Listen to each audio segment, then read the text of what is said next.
Because I get it. Rightio, rock and roll. 2 and 1, 2:01 p.m.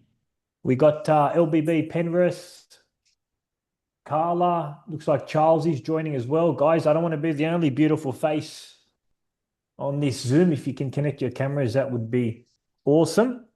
And then we're going to get into our Q&A. Somebody's going to shoot first. I see Carla's put a couple of questions in the document. Carla, shoot away.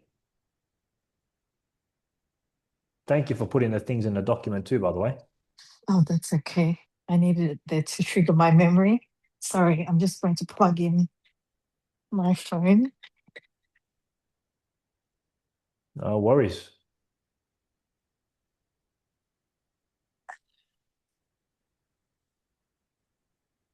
While we're waiting for Carla, anyone want to start off this Q&A with a question?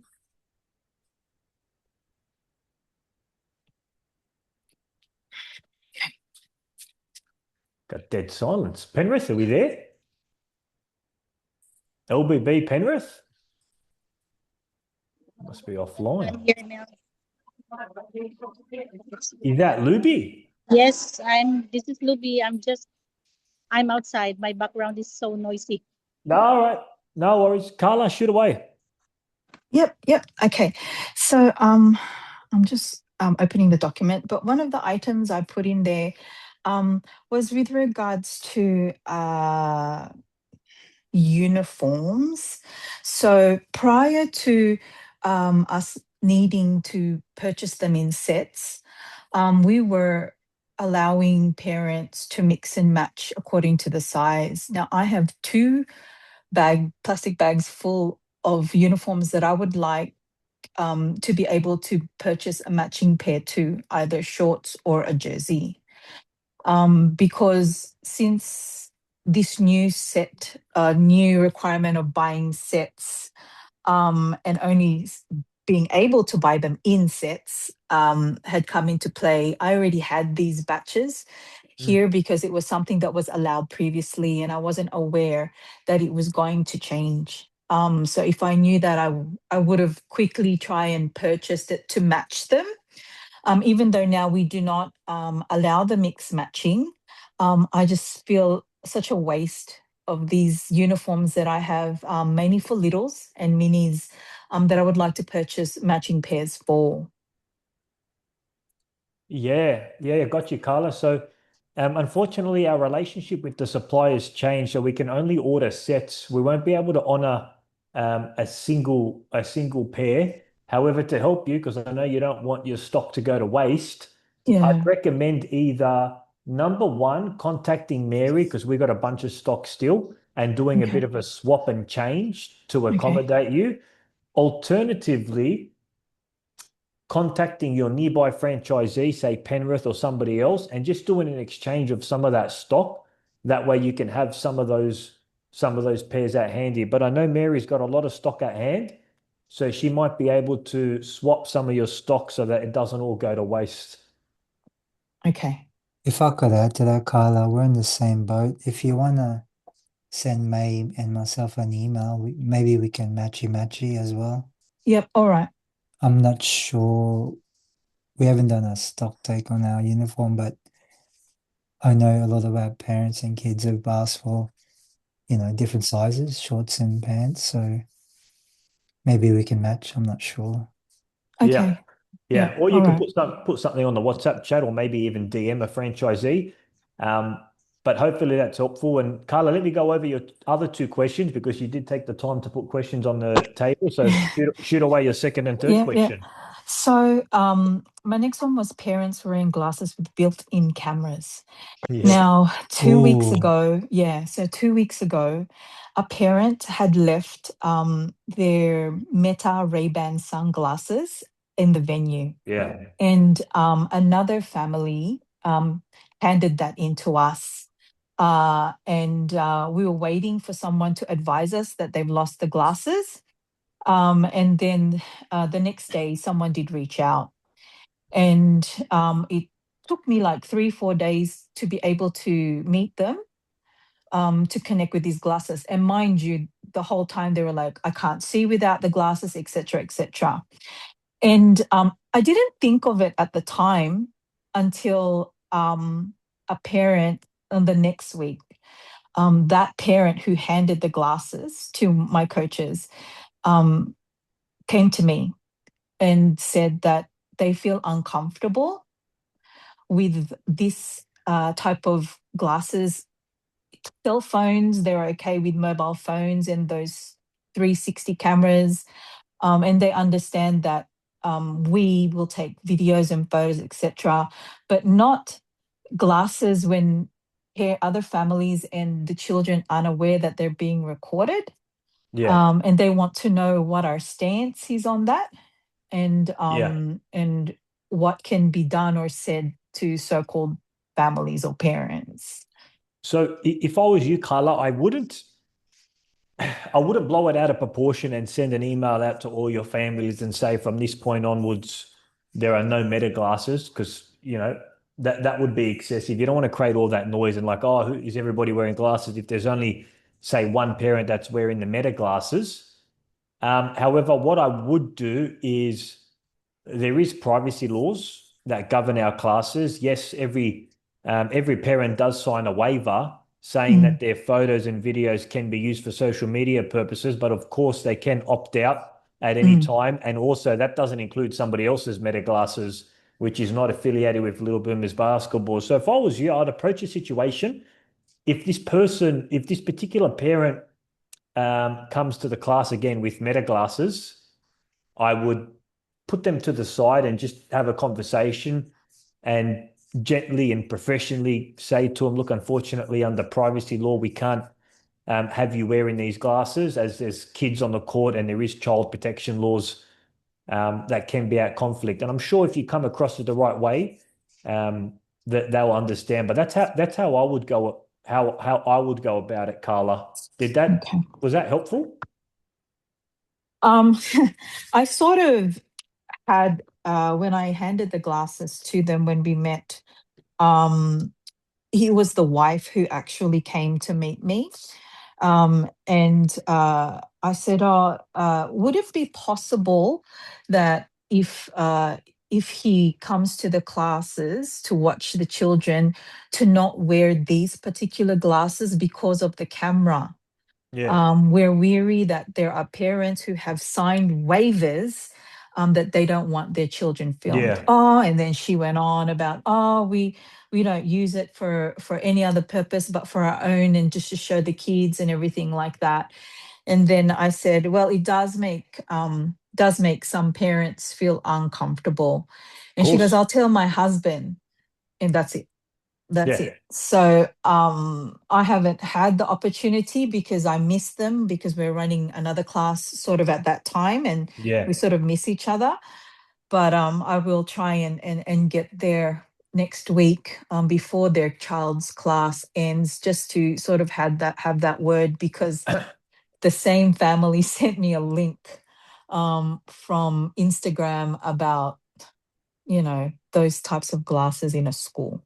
Yeah. So Yeah. I don't know if these families are the type who start causing issues and talking to other families in there. I just wanted to seek your advice because I thought, okay, they brought it to my attention. I did say something when I returned it to the owner, and then just yesterday, no, was it yesterday or Sunday night? That family sent me a link, and I go, okay, they're still thinking about it. They're still concerned, so that's why Yeah. I brought Yeah. it up today. No, I think it's a serious problem. And I know parents, some parents are very finicky about, who's taking photos and Mm, who's taking videos of the class. And I would just simply pass the buck. You're not the one telling them not to wear meta glasses. It's the privacy laws in Australia that's telling them. And I'm sure they'd understand. You can't just rock up with meta glasses and be recording everything.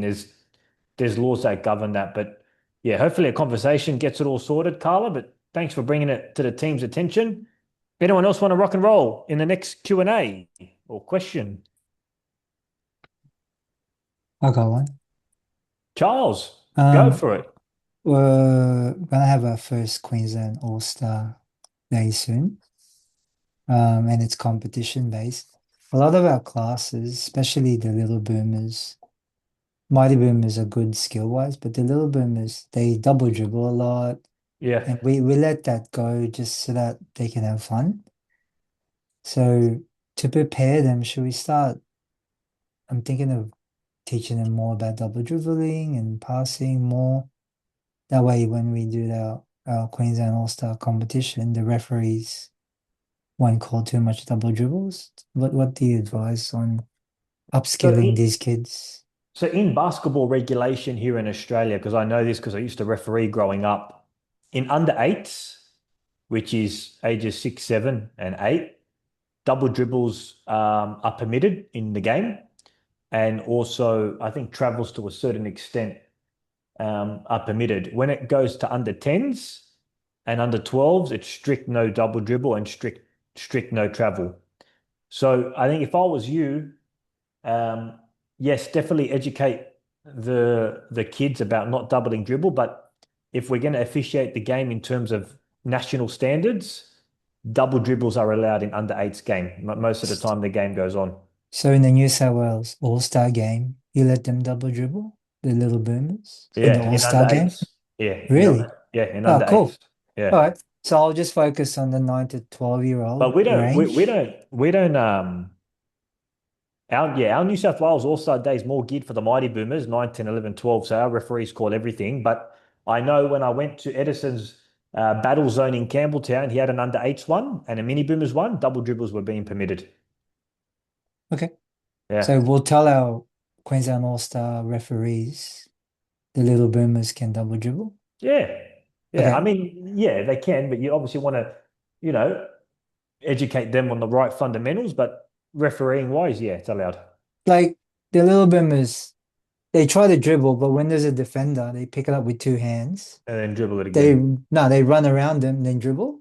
Yeah. So in Yeah. the All-Star game, we'll allow that. Is I that what you're think saying? I think you got to draw the line, Charles. I think if they're just running with the ball playing touch footy, I don't think you're gonna. No, they're bouncing, but they're scared Yeah, to lose it, I so they would use 2 hands. I would just tell the referee to officiate it on a case by case basis. So Okay. if it's excessive, call it. If it's a little double dribble, like they've picked it up and they've bounced it again, they can let it go. So it just if it's a good referee, they'll know what the balance is to call Right. it.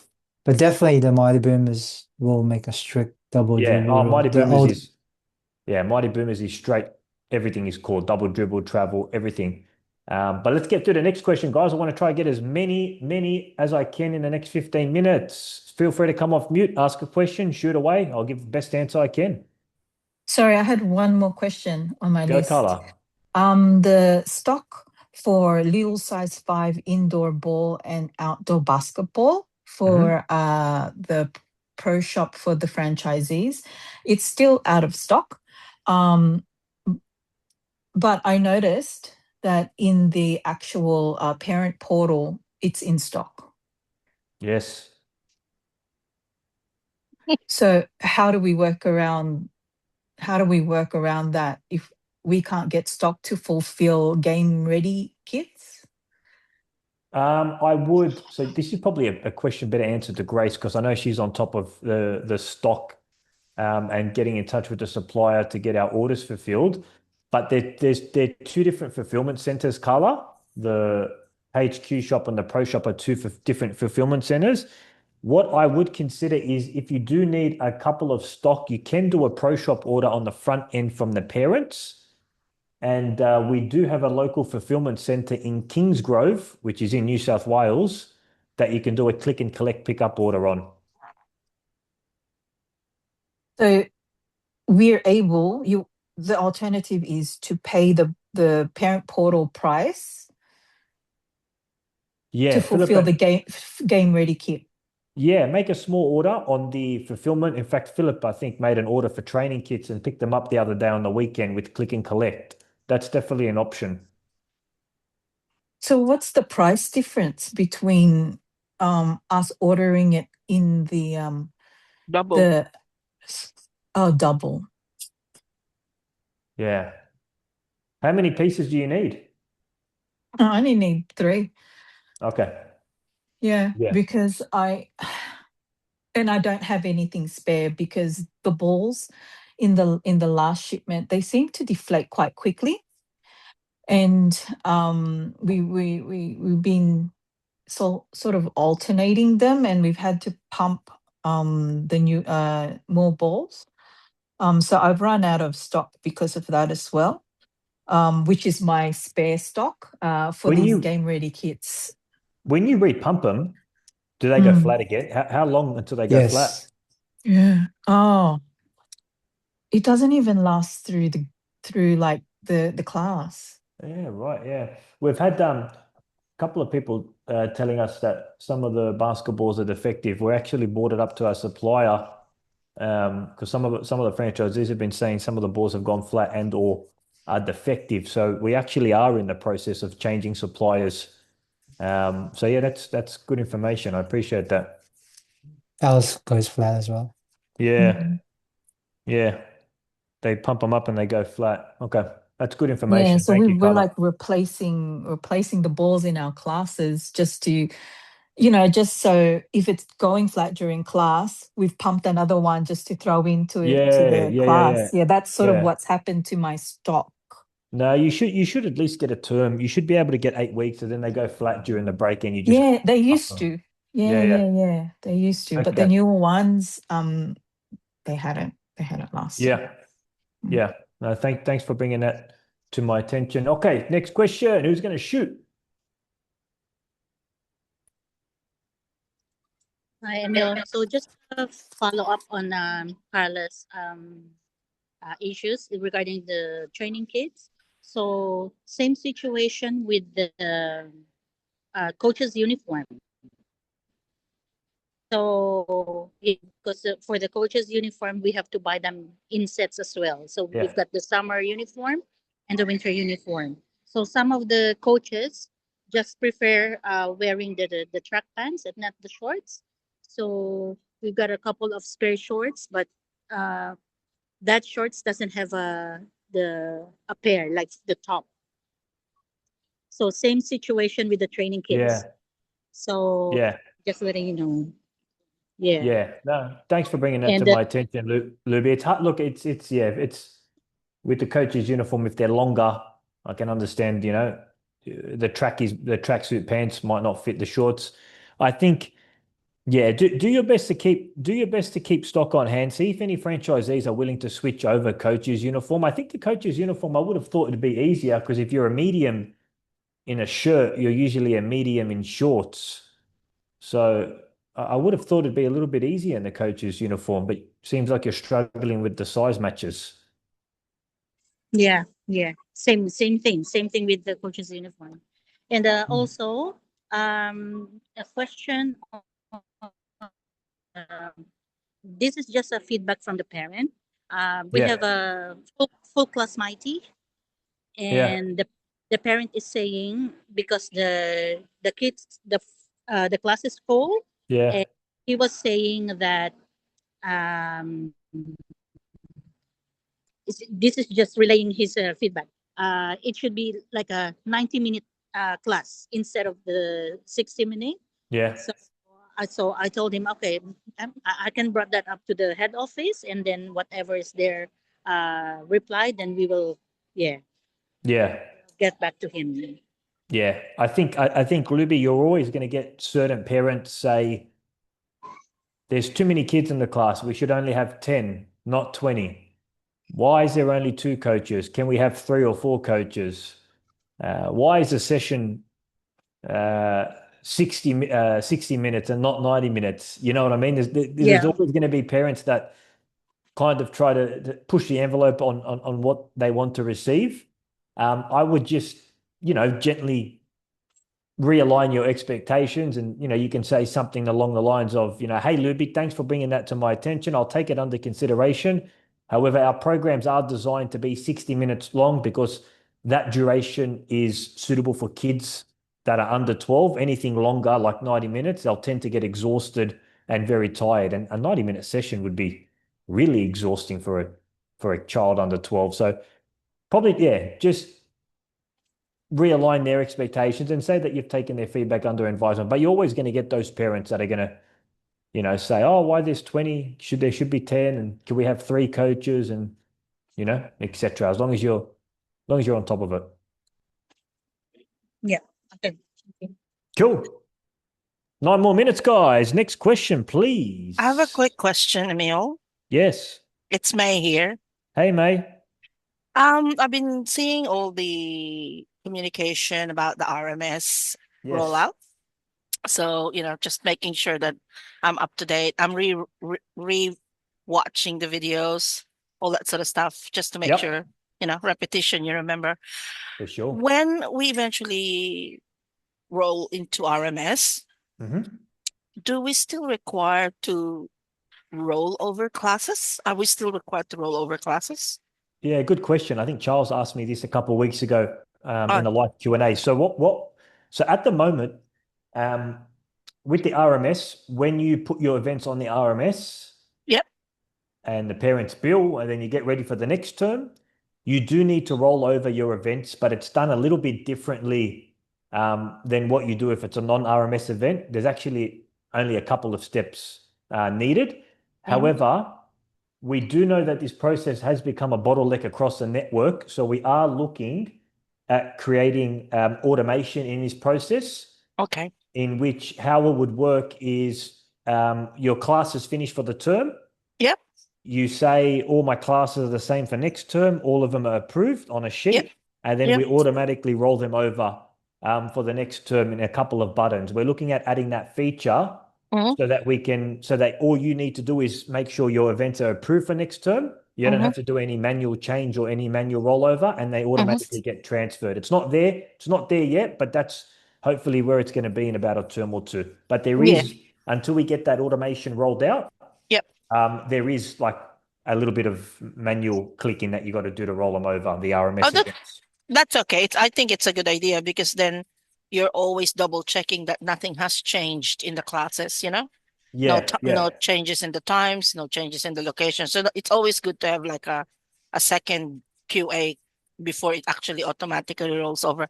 My other question is, I've been seeing this annual membership. Yes. The question is the same. If someone signs up for an annual membership, do we still have to, like, are they going to be, I guess what I'm trying to say is there a way for us to, like, if it's an annual membership, shouldn't their membership automatically go into the next term? Yeah. Or do they need? I'll tell you how it works without getting complicated on the back end. When somebody books in annually, they book in for 4 terms and they prepay for a year in advance. How it works is when it comes time to we call it the billing review week, the system recognizes that they're an annual membership and it automatically transfers them to the next term to their attendance list. And if they want to switch over from 4 to 5 p.m. in their back end dashboard, they can transfer over. The system will recognize that they're a gold and they'll transfer them over automatically so that you don't have to do anything. Okay, cool. That's it. Thank you.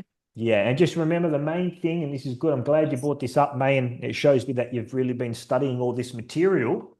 I think the main thing is this system is designed to work on autopilot. So the old system, how we have where in the back end you can transfer and the back end you can do manual, that's pretty much becoming obsolete. We want to empower the parent to own their membership and do what they want from it, from canceling to transferring to everything. We want to give access to the parent rather than going to the franchisee. Hey, can you move me to 4? Hey, can you do this? Hey, can you do that? Because effectively we want to reduce your admin load. Perfect. Thank you. No worries, mate. Good question. 5 more minutes, guys. Next question. I'd love an RMS question if anyone's got one, but if you don't, it's all good.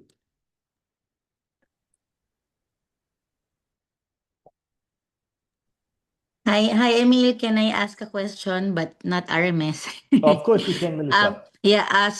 I remember asking you and consulting with you before about our Saturday classes because we have very low enrollments before, and then you told me that it's still early, so we still need to push for and you're right, it's just starting to pick up. Now, I want to pick your brain on the weekday classes because currently our Thursday afternoon class is at full capacity and there are still like parents who want to like enroll. And I do have an opportunity to add one more class after that on a Thursday next term. But our original plan, me and Leo, was to like do it for a mighty class, so little and then mighty. Because we also have other parents looking for a mighty class. Some are moving up already next term. My question is, because of the little boomers, like it's like more kids are demanding an after school class. Do we offer like two little classes instead, or if I can book 3 hours, then much better, so I'll have little and then mighty? I mean, are you okay with that, or do I have to say no and then just move them to Saturday classes, so so the Saturdays can be full as well, or how do I manage that? Yeah. Okay, let me just ask a couple of questions to better understand. So you said your Thursday afternoon classes are full. How many Thursday classes are you running? Just one right now. So Like it was, yeah. you're running one class on a Thursday and it's full. What type of program is it? Little boomers. Okay, so it's a Little Boomers basketball class and it's full. Is that correct? Yeah, yeah. And you've got a wait list? Yes, and then some parents are asking me to like, because they were saying like they just saw yesterday there were three spots left, and I was telling them turn to registration is closed already. But I accepted one parent via manual booking today, so that's 18. Yeah. So 18. Okay. So your Thursday class is full and your Saturday classes is okay. Like we have 12, I think. We have 12. So is the question you're asking, do I open up another Thursday class or do I open up more weekend Saturday classes? Is that what you're asking? No, is it okay for me to open up another weekday class even if my Saturday is not full, because I have more demand in the afternoon, even the after school classes? I understand what you're saying now. Okay. So and this was part of our coaching call, what's your average kids per class at the moment right now? How do I do that? Again, okay, sorry. So remember, total number of kids divided by total number of classes you're running. No, 1, 2, 3. And by the way, while Melissa's calculating this, guys, what very important number that you need to track in your franchise is average kids per class. It's the most important number in determining your profitability per class. Melissa, what is your average kids per class? 10. Okay, so your average kids per class is 10, which is great. Big bump up from last time. Yeah. You want to get that at least next term to about 12 to 14. Now, I would suggest, it sounds like you've got a lot of weekend availability, but your afternoon Thursday class is full. So based on that, I would be opening up, because remember, weekday and weekend market is very different. I would be opening up another Thursday class back to back. Okay. And I would keep the weekend classes how it is to open up to fill up more weekend spots.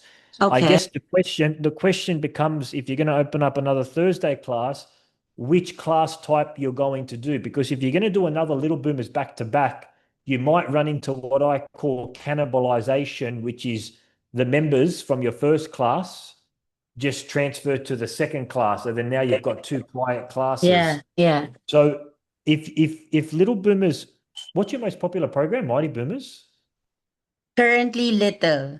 Yeah, so if it's littles, I would consider running another back-to-back littles on Thursday, but it might take a couple of terms or maybe 2 terms until it's sold out. Okay. All right. Did that answer your question? Yeah. Okay. All right. Yeah, okay. But you got to make sure you just got to really build up demand, because I've seen this before and I've experienced this. I run 2 Mighty Boomers classes back to back, 4 to 5, 5 to 6. And then all my 4 p.m. members just move to the 5 p.m. members. And now my 4 p.m. class is half full. Oh, okay. Because what's happening, I think, because I'm talking to the parents and they said that they have friends from that Thursday class, so they keep on getting their friends to join, which is good. That's what we want. Yeah, but again, I can't fit them all in that class, so that's the problem. Fingers crossed. Yeah. Some of your members not go somewhere else, go to your other class to the other class. Yeah, for the friend, for the friend. But I would open up a Thursday class, and it's also more efficient for you, traveling out to the venue, you and Leo to run one class. It's not really efficient from a time perspective. So I would add another one on Thursday to build up that, because you're already at the venue. That answer your question? Yes. Thank you. Thank you so much. Always good to Fantastic. pick your Great brain. question. That's all good, Melissa. I know we've got a coaching call a little bit later on. Other than that, guys, it's 2:31. I do need to wrap it up. I appreciate everybody coming on. Thank you, Luby. Thank you, Carla, for writing down the questions on the table. Thank you, Charles. Thank you, May. And thank you, Melissa, for coming into the Q&A. Appreciate your time today. And hopefully, guys, I will see you next Tuesday at 2 p.m. God bless. Thank you. Bye, Thank you. everyone. Bye all. Bye.